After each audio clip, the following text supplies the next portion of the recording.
Hello. Welcome to our channel. Our story is called Coffee and Stories. This story is written by Hafiz Naeem Ahmed Sayal.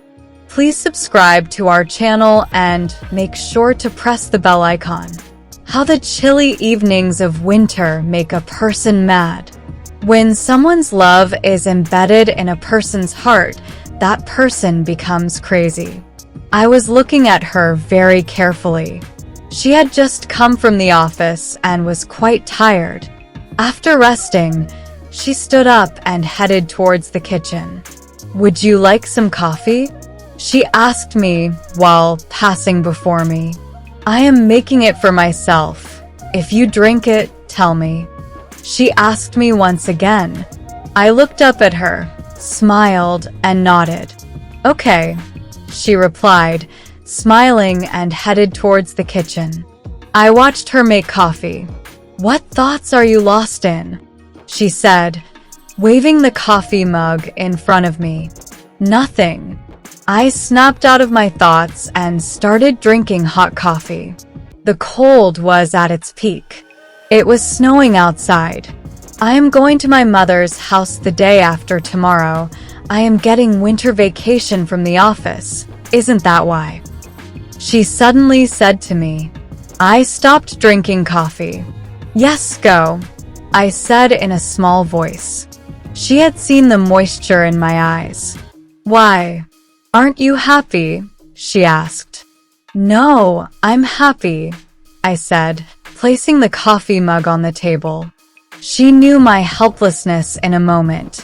"Don't worry. I last went to my mother's house a long time ago. My mother's health is also wrong.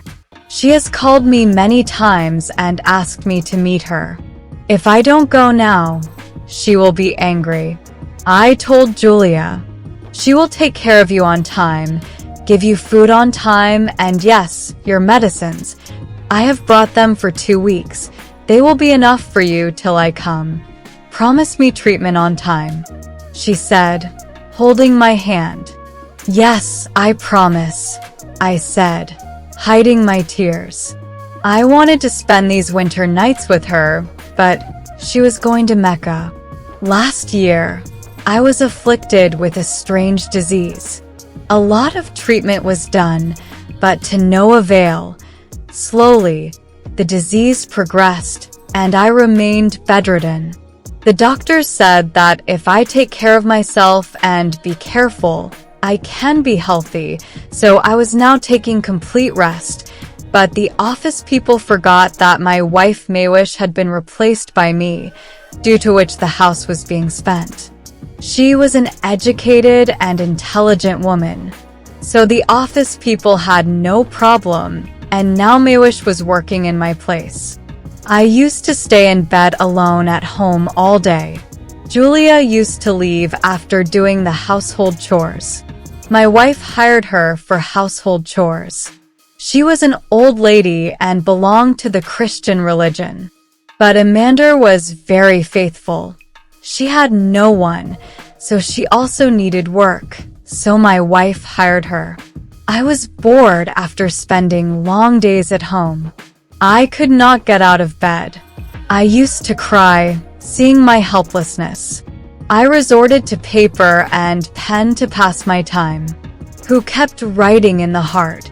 In this way, a new story would be created.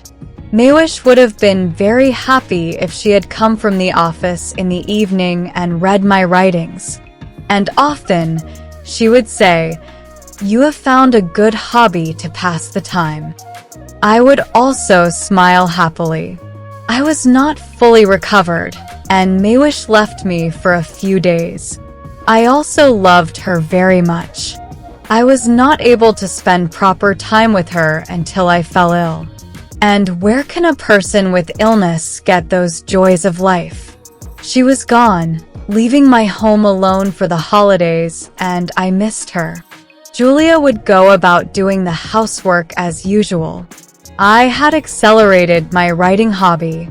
Julia would make coffee, and my written stories would swirl around me. Now, The only stories around me are stories.